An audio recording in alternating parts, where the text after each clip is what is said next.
नमस्कार, ओम शांति। स्वागत है दोस्तों आपका। योग का बड़ा विस्तार है। ये बड़ी प्यारी संपदा है जो हजारों सालों में धीरे धीरे इसने बहुत विकास को पाया है, विकसित हुई है। और ये वो विद्या है, वो संपदा है जो आपका सोया भाग्य जगा देती है, आपको खास बना देती है, आपको तन और मन का पूर्ण स्वास्थ्य प्राप्त होता है।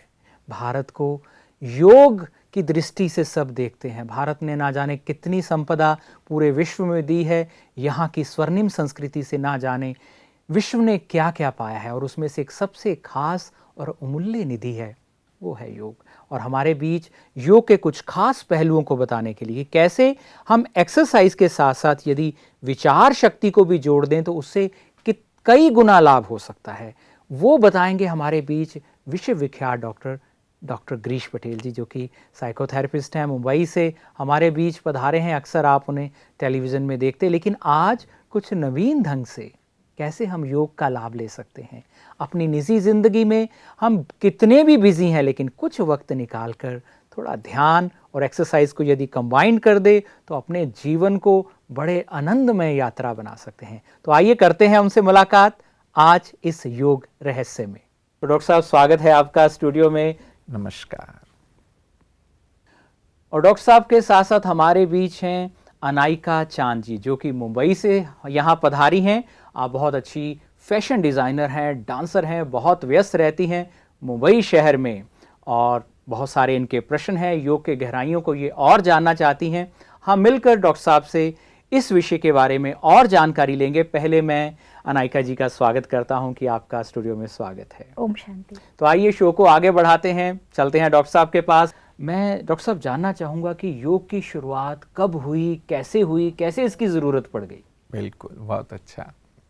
वास्तव में अगर इतिहास को हम देखें तो आज ये इतिहास में सारी बात है कि परमात्मा शिव ने 7 ऋषियों को हिमालय में सबसे पहले योग सिखाया, और ये जो 7 ऋषि थे वह सप्त ऋषि कहलाए।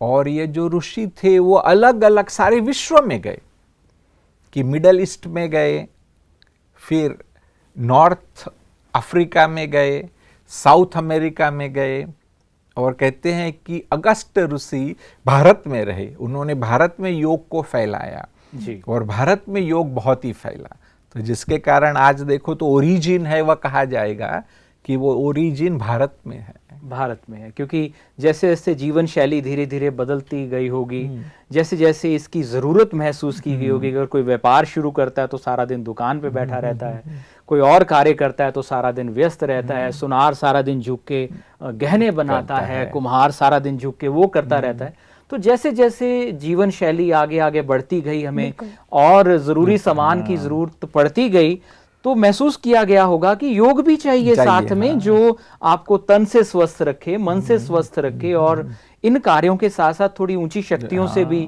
जोड़ के रखे, आप सत्य की पहचान को भी पा सके। तो इसकी जरूरत महसूस करती पड़ी हो गई, और धीरे धीरे ये निखरता भी गया होगा समय के साथ। बिल्कुल ठीक कह रहे विवेक भाई जी आप। पहले तो योग की बहुत ज्यादा आवश्यकता थी ही, लेकिन आज तो और भी ज़्यादा उसकी आवश्यकता बढ़ती जा रही है, क्योंकि इतनी ज़्यादा कंपटीशन की दुनिया है, इतनी ज़्यादा हम यूथ की अगर स्पेसिफिकली मैं अपनी ज़िंदगी की ही बात करूं तो उसके अंदर में बहुत ज़्यादा चीज़ें एक साथ चल रही होती हैं। तो ऐसे में अपने आप को रुक कर अपने आप को एनालाइज करने के लिए योग से बेहतर चीज़ तो कुछ हो ही नहीं सकती। डॉक्टर साहब, एज ए यूथ मैं पूछना चाहती हूँ, आजकल इतनी ज़्यादा कंपटीशन बढ़ती जा रही है, लोग अपने आप में एक दूसरे के साथ में झगड़ते रहते हैं कि किस तरह से अपने आप को बेहतर करना है ज़िंदगी में। ऐसे में योग, जिसके बारे में एक नई परिभाषा हमने जानी है कि इंटरनेशनल योगा दिवस के थ्रू, तो अभी मैं जानना चाहती हूँ कि प्रैक्टिकली योग को हम अपनी ज़िंदगी में कैसे यूज़ करें एज अ यूथ। बहुत अच्छा।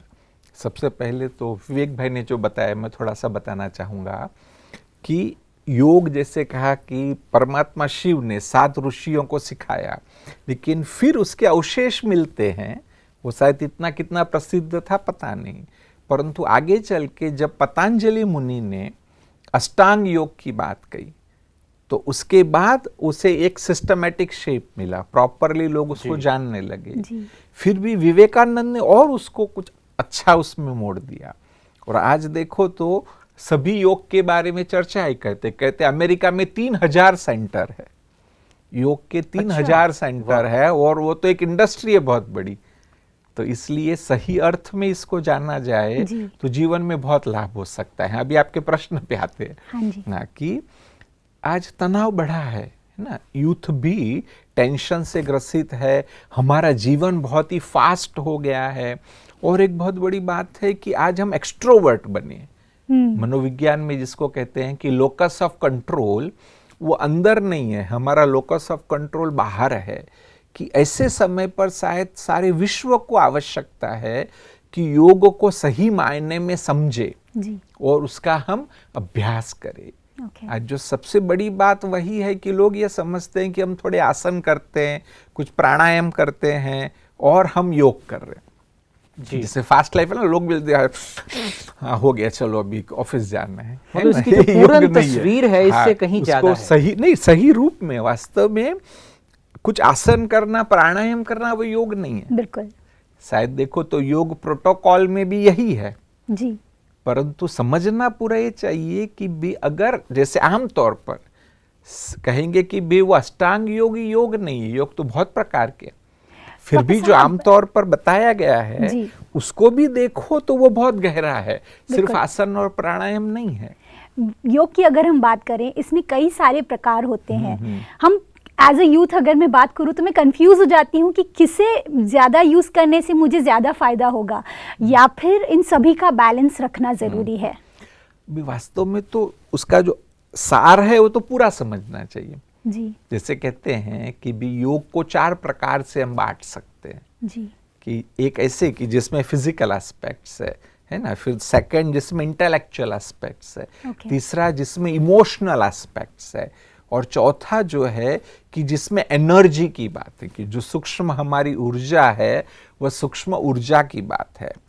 जहाँ तक शारीरिक रूप से हम बात करें तो कह सकते कि भी कर्म योग करना चाहिए, कि भी आप कहते भी हम बहुत फास्ट है, बिल्कुल, तो कर्म भी करते रहो, साथ साथ में योग भी हो। बिल्कुल। विज्ञान योग कि जिसका आधार मन और बुद्धि है, कि आप ज्ञान को जीवन में धारण करेंगे और उसके आधार से योगी जीवन जिएंगे।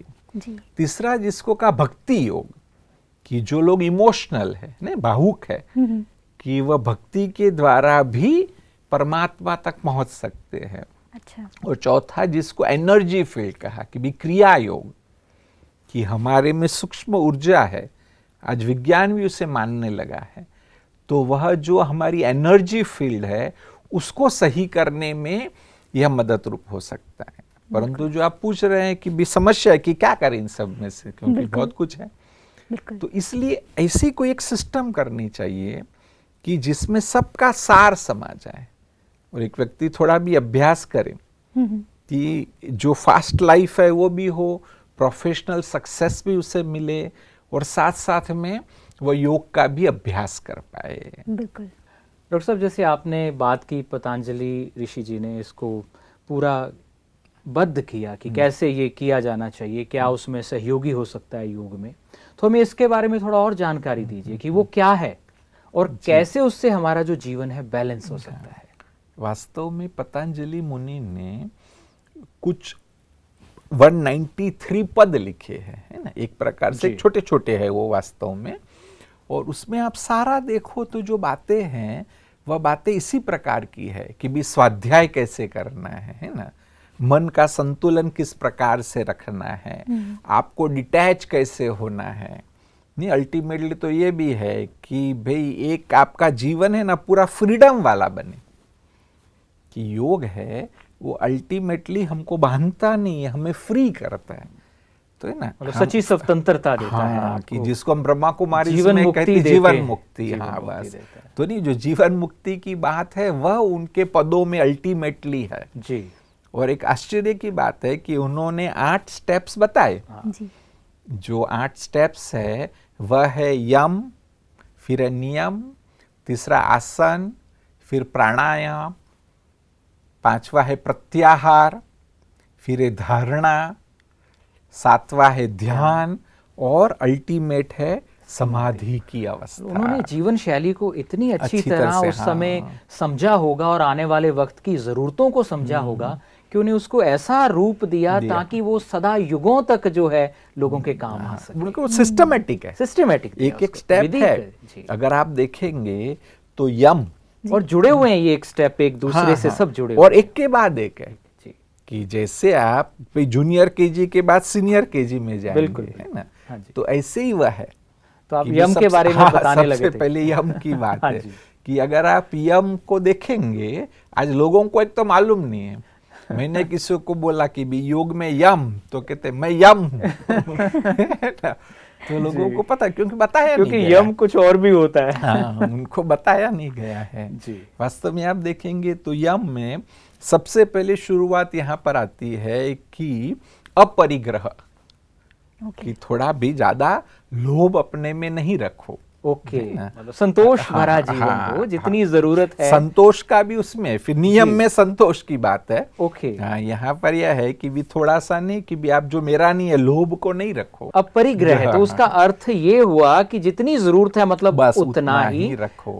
हाँ, जी। फिर सेकंड वहां पर तुरंत ही है कि सत्य बोलो, है ना। हाँ, कि भी झूठ नहीं बोलो।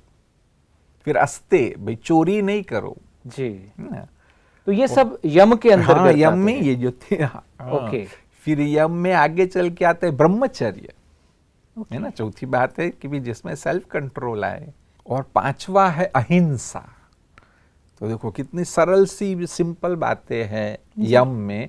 वो पहले हो, फिर सेकंड स्टेप नियम पे भी जा सकते हैं। जी डॉक्टर साहब, पर ये बातें जो आप कह रहे हैं ये थियोरेटिकली तो बहुत इंटरेस्टिंग लग रही है सुनने में, लेकिन जब आप प्रैक्टिकल एप्लीकेशन की बात करें, not necessary as a youth, as a normal human being, आज की ही मैं बात करती हूँ, आज की तेज रफ्तार की जिंदगी में इन चीज़ों को किस तरह से प्रैक्टिकली अप्लाई करें, ये तो मुझे बहुत डिफिकल्ट लग रहा है। आपकी बात तो बिल्कुल सच है जी, कि हम ऊपर से हम देखें तो लगता है कि मुश्किल है जी, परंतु वास्तव में अगर वो गहराई तक, ऊंचाई तक जाना है जी, तब उसी की जरूरत है।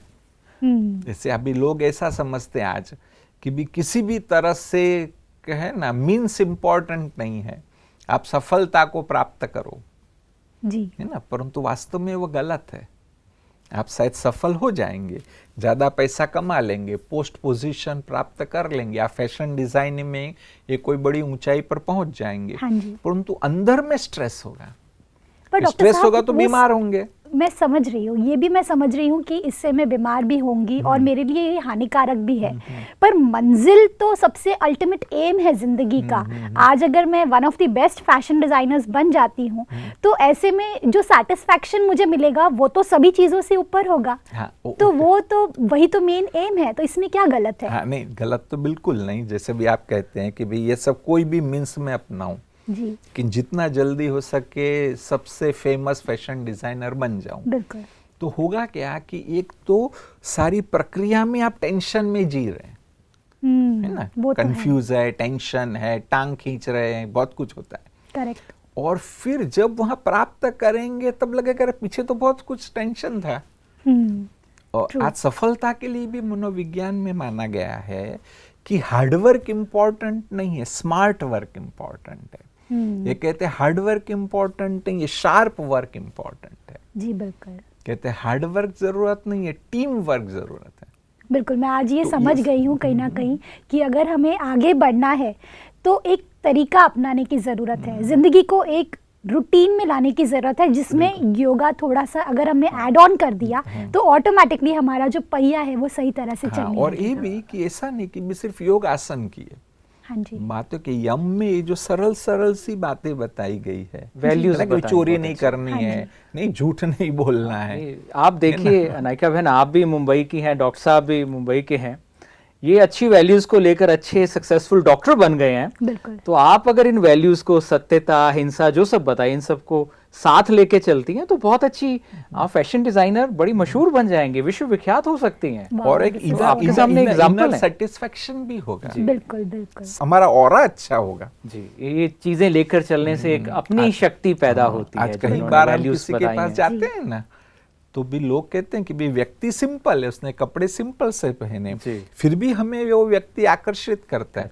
ये लगता है कि भी इनके साथ हमें कोई कार्य करना चाहिए, भाई बिजनेस भी कर रहे हो, प्रोफेशन कर रहे हो, इनके साथ मिल करके हम करें। चोर भी हो ना, जब कुछ खरीदने जाता है बाजार में तो कोशिश करता है कि अच्छा व्यक्ति से सामान खरीदे। कोई मिलावट करने वाला भी बाजार जाके कुछ खरीदता है तो सोचता है कि सच्ची चीज लेके आऊं, उसमें मिलावट ना हो। तो सच्चाई की वैल्यूज हैं। और मैंने ये देखा है कि कुछ बड़े छोटे छोटे बिजनेसमैन थे, लेकिन उनके व्यापार में, व्यवहार में सच्चाई थी और उन्होंने बहुत ही लाजवाब ग्रोथ की है। तो बस तो फिर ना, तो मतलब यम के ये नियम बड़े कारगर सिद्ध होते हैं। यम फिर सेकंड है नियम। नियम वो अलग से ही है जी। अभी नियम भी आप देखो है ना, सिंपल से है कि भी नियम कहाँ शुरू होता है। सबसे पहला तो है कि तप, फिर सेकंड है स्वाध्याय कि अभ्यास करो, डे टू डे लाइफ में प्रैक्टिस करो। तीसरा है संतोष, वाह, ठीक है ना, आप एक जो है वह सेटिस्फैक्शन का जीवन व्यतीत करो। चौथा है पवित्रता, सोच कि भी जीवन को आप पवित्र बनाओ, शरीर और मन दोनों को पवित्र बनाओ। और पांचवा जबरदस्त है वास्तव में, कि जिसके बारे में कोई विचार करता ही नहीं है, कि जीवन को परमात्मा को अर्पण कर दो। कि जब आप जीवन को परमात्मा को अर्पण करेंगे तभी योग के मार्ग पर आगे बढ़ सके। ट्रस्टी हो जाओ, उसको समर्पणमयता। हाँ, कि परमात्मा को जीवन समर्पण करो जी। तो मैं समझता हूँ सबसे पहले तो ये यम और नियम होना चाहिए। हाँ जी। फिर आगे आसन करो, प्राणायाम करो, सब आगे बढ़ो, कोई बात नहीं। जी। और जब तक नहीं करेंगे आप कर भी नहीं पाएंगे। मतलब ऊपर चढ़ने के लिए ये सीढ़ियां हैं। हाँ। कि ये है तो वो ज्यादा अच्छा होगा, लेकिन वो बेसिक है, मतलब बेसिक है प्राइमरी उसका, स्कूल बेस का है हाँ, उसका। या तो एसएससी पूरा करो, आधार है। फिर कॉलेज में जाओ, नहीं डायरेक्ट कॉलेज में नहीं जा नहीं सकते जा हो। हाँ। बिल्कुल। और यह भी एक आश्चर्यकारक बात है कि पतंजलि मुनि ने ज्यादा आसन नहीं बताए हैं, वो उसके बाद उसमें ऐड हुए हैं। अच्छा। उन्होंने तो यह कहा है कि भी आसन क्यों है कि जिससे आपका इक्विलिब्रियम आए, जी, एक स्टेबिलिटी आए, शरीर स्वस्थ हो, और वो आगे की जो साधना है वो साधना के मार्ग पर आगे बढ़ सको, इसलिए आपको कुछ आसन करना है। बिल्कुल। शरीर स्वस्थ है, मन स्वस्थ है, तभी तो आप आगे यात्रा कर पाएंगे। नहीं, परंतु मैं जो सोचता हूँ जी। कि आज लोग वहीं रुके हैं। उस अगर कहीं एक जाओ, पहलू को पकड़ लिया है। हाँ, कहीं आप कोर्स करने जाओ तो समझो 95% तो आसन और प्राणायाम ही सिखा रहे, और बातें तो बता ही नहीं रहे। पर डॉक्टर साहब, अगर हम बात करें प्रैक्टिकल योगा की, जो आप कहना चाह रहे हैं कि मन की योगा, जिसके बारे में आज तक हमने कभी बात नहीं की है, बिल्कुल। ये बहुत ही नई चीज़ है हम सभी यूथ्स के लिए खास करके। हाँ जी। तो ऐसे में देखिए, रूटीन लाइफ तो चल रही होती है, सुबह से लेकर रात तक हम अपने कार्य में अपनी मंजिल की ओर आगे बढ़ रहे होते हैं, लेकिन कभी कभी ऐसा भी समय आ जाता है जब हमें लगता है कि कुछ तो खालीपन है हमारी जिंदगी में। क्या योगा उससे भर सकता है? बिल्कुल 100% है ना, 100% की भी योग वही है कि जो फुलफिलमेंट करेगा। अच्छा। कहते हैं कि जो सबसे मूल बात है कि योग बैलेंस लाता है, कि योग शरीर और मन में बैलेंस लाता है। योग है वो कहेंगे कि भी एक्टिवनेस और डिटैचमेंट, उसमें भी संतुलन लाता है। तो इसलिए वास्तव में देखो तो कि योग के अभ्यास से वो एक्चुअल फुलफिलमेंट आएगी। अन्यथा हम भाग दौड़ तो बहुत कुछ कर रहे हैं, हमें लगता है कि हमने बहुत कर लिया, परंतु अंदर में जो फुलफिलमेंट आनी चाहिए वो नहीं आती है। बल्कि उस समय तो कोई मनोविज्ञान ने इतनी तरक्की नहीं की थी जी। परंतु आज मनोविज्ञान में भी मानने लगे हैं कि भी सिर्फ आईक्यू इम्पोर्टेंट नहीं है, ईक्यू इम्पोर्टेंट है। कि आईक्यू से आपको अच्छा जॉब मिल जाएगा, परंतु प्रमोशन तब मिलेगा कि जब आपकी ईक्यू अच्छी होगी, इमोशनल क्वोशंट जी। और कहते हैं इमोशनल क्वोशंट से भी ज्यादा इंपॉर्टेंट है स्पिरिचुअल क्वोशंट, एसक्यू। कि इमोशनल क्वोशंट से आपको प्रमोशन मिल जाएगा, आप पैसे ज्यादा कमा लेंगे, परंतु सेटिस्फैक्शन तब मिलेगा, फुलफिलमेंट तब मिलेगी जब आप स्पिरिचुअली भी इंटेलिजेंट होंगे। मतलब तो ये जो सारी योग जो है वो संपूर्ण जीवन पे प्रभाव डालता है, तो इसलिए पहलू पे उसके। तो जो सारी बात यही है कि यम नियम हम अगर अष्टांग योग की भी बात करें तो उसमें भी इमोशनल इंटेलिजेंस की बात है, स्पिरिचुअल इंटेलिजेंस की बात है, तभी जो टोटल फुलफिलमेंट है उसको हम प्राप्त कर सकते हैं। बहुत अच्छा डॉक्टर साहब, कमाल कर दिया आपने हमें। इस शो का टाइम ख़त्म हो रहा है, बड़ा ही आनंद आ रहा था इस चर्चा में, हमें भी बहुत सारी नई जानकारी मिल रही थी जी। तो अगले एपिसोड में हम इसको कंटिन्यू रखेंगे। आज इतना ही। बहुत बहुत शुक्रिया डॉक्टर साहब, आज हमारे बीच पधारने के लिए, इतनी अच्छी जानकारी देने के लिए, अपना अनुभव शेयर करने के लिए। हमें बड़ा आनंद आया। हम इस शो को, इस चर्चा को आगे जारी रखेंगे। आपका बहुत बहुत शुक्रिया। Thank you.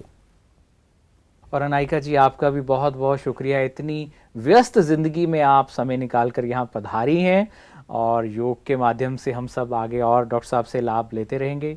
आपका भी बहुत बहुत शुक्रिया। Thank you so much. तो दोस्तों, जो योग है वो साधनों के बीच साधना है, विज्ञान के बीच ज्ञान है, आपको एक संपूर्ण स्वस्थ जीवन शैली देता है, आपको आपकी स्वस्थ पहचान देता है, सत्य पहचान देता है। और जानकारी हम लेते रहेंगे। आज तक के लिए इतना ही, फिर मिलते हैं आपसे। ओम शांति, नमस्कार।